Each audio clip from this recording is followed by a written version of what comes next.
Commençons donc à nous attaquer à cet exercice. La première des choses, avant de générer toute animation, c'est de commencer à travailler les éléments graphiques dont nous avons besoin. Je publie notre animation, contrôle entrée, et je regarde ce dont j'ai besoin.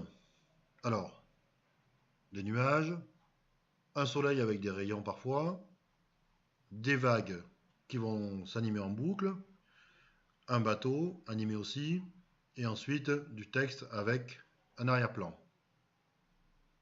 Nous allons dessiner tous ces éléments un par un.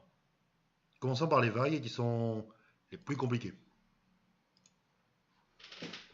Je vais créer un nouveau document, CTRL-N, choisir Canva, je lui donne comme caractéristique 960, 540, 24 images par seconde, l'arrière-plan, je ne touche pas pour l'instant, il fera un petit dégradé.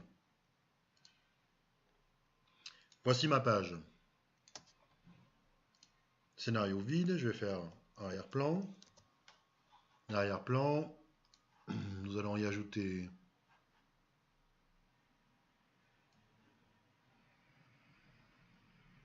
un dégradé que je peux positionner correctement à 0,0 en haut à gauche, 960 pixels de large, 540 pixels de haut. Voilà, comme ça on a quelque chose de bien mathématique et de tout à fait carré, propre. Ici dans la palette couleur, je peux choisir dégradé linéaire et lui appliquer un dégradé qui va être basé sur un bleu léger et un bleu légèrement jauni.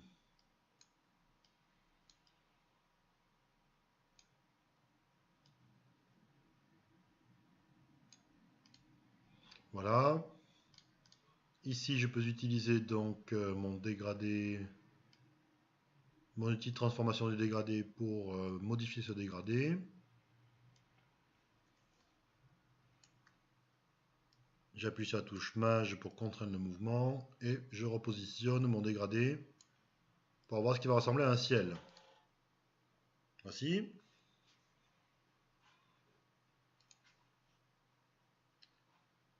Je sécurise mon calque et j'en rajoute un. Je vais vous montrer comment réaliser une première vague et vous retravaillerez ensuite pour dupliquer ces vagues et en générer de nouvelles. Ce dont nous avons besoin pour réaliser cet exercice, c'est d'avoir une animation de vague qui puisse tourner en boucle. C'est-à-dire que visuellement, nous devons être capables d'enchaîner des mouvements qui nous paraîtront logiques et fluides sans à-coups.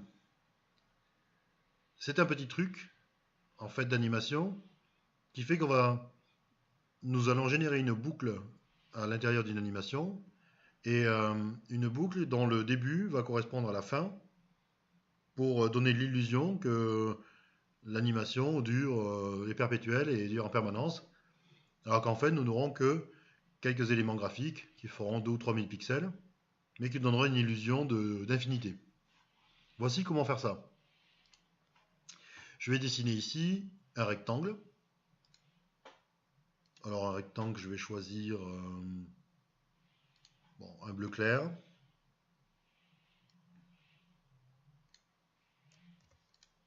Idem, j'essaie de caler à peu près 960, voilà, c'est à peu près correct. Ici, je vais utiliser la flèche blanche, touche Alt, pour générer une onde.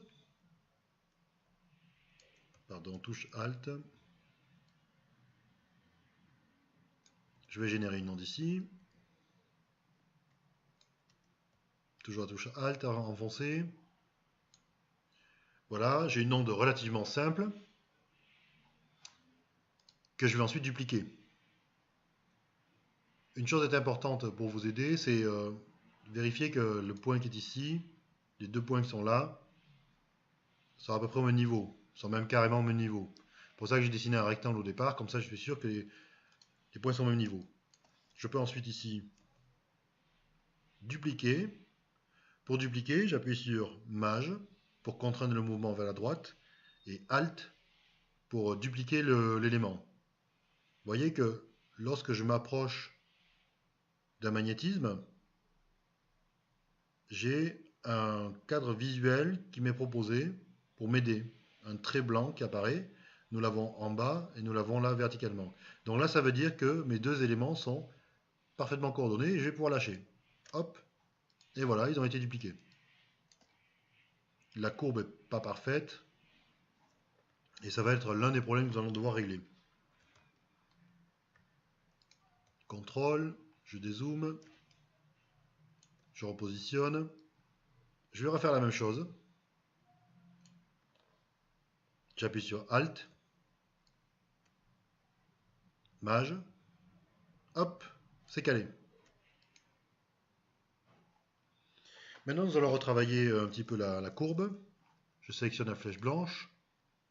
Et vous voyez ici, je peux sélectionner le point du vecteur. Touche CTRL, je peux gérer mon zoom. Je vais essayer d'équilibrer les courbes. Voilà, pour donner l'impression d'une courbe à peu près fluide.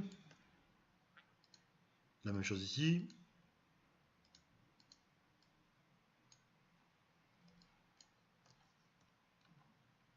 Touche CTRL et souris pour dézoomer. La molette de la souris. Voilà. La même chose ici. Là, je vais faire une petite ruse. Touche CTRL, molette de la souris, je dézoome. Je vais faire une petite ruse et je vais venir ici chercher cette partie. Comme ça, je récupère l'animation là, le dessin que j'ai fait ici. Hop, j'essaie de bien tout prendre. Alt, j'appuie sur Alt, Maj, je sélectionne mon objet et je fais glisser. Et hop, je le cale ici. Là, ce dessin maintenant, je peux le sélectionner. Donc, on doit faire à peu près 3500 pixels, 3800 pixels, voilà. Je le sélectionne, clic droit, convertir en symbole, et je l'appelle vague 1. Je choisis graphique. En bas à gauche pour l'alignement. OK. Ici, si nous voulons, nous pourrons commencer à faire une première animation pour regarder si notre boucle va être correcte. Clic droit, créer une interpolation de mouvement. Je vais l'étendre un peu. Là, c'est un test que je vais supprimer ensuite. Hein. C'est juste une manière de nous donner un ordre d'idée sur ce que ça pourrait donner. Et voilà. CTRL entrée. Vous voyez notre effet de vague?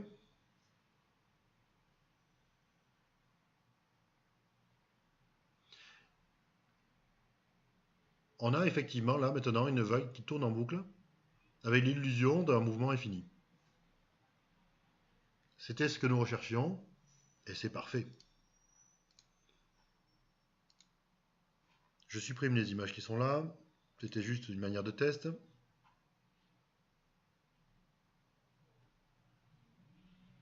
Pardon, supprimer les images. J'enlève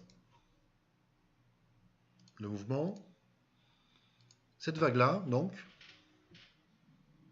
plutôt que de la garder comme ça avec une animation qui serait compliquée à gérer, surtout qui ne tournerait pas en boucle, clic droit, je vais la transformer en clip. Donc je vais faire comme tout à l'heure. Je vais faire convertir en symbole. Je la sélectionne, je fais convertir en symbole.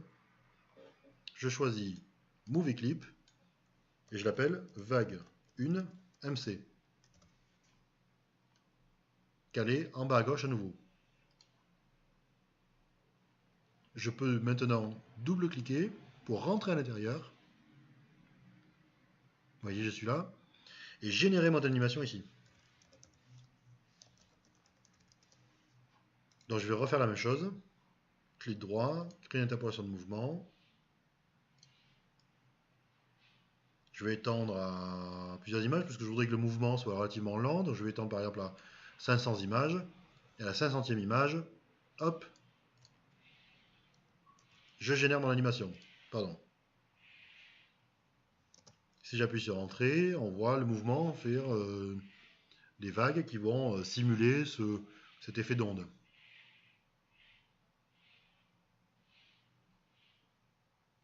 Voilà. Si je vais sur ma scène maintenant, eh bien j'ai le clip ici, vague MC, vague 1 MC, avec en arrière-plan le ciel. Si je fais CTRL-Entrée, j'ai mon animation qui se joue, et qui va se jouer en boucle, créant l'illusion. Il nous suffit maintenant, pour obtenir le résultat que nous avons là, il nous suffit maintenant de générer n vagues avec la même technique, de mettre des durées d'animation qui soient un tout petit peu différentes, pour que dans le temps, elles se décalent et qu'elles donnent une illusion un peu comme ça de chaos, qui est juste des boucles qui vont se jouer les unes après les autres. Donc je vous laisse travailler ces différentes vagues avec ces différentes couleurs, les différentes hauteurs d'animation aussi que vous avez là, et pour générer à la fin un ensemble normalement d'animations qui doit vous permettre d'avoir cet effet de mer. Je vous retrouve tout de suite.